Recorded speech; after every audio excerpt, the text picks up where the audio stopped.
In this video, I'll show you how to use the sketch overlay feature in Napkin AI to add a personalized, hand-drawn touch to your diagrams.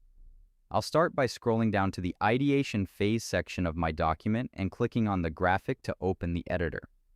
First, I'm going to adjust the connection between my blocks by dragging the anchor points to create a custom curved path that fits the layout perfectly.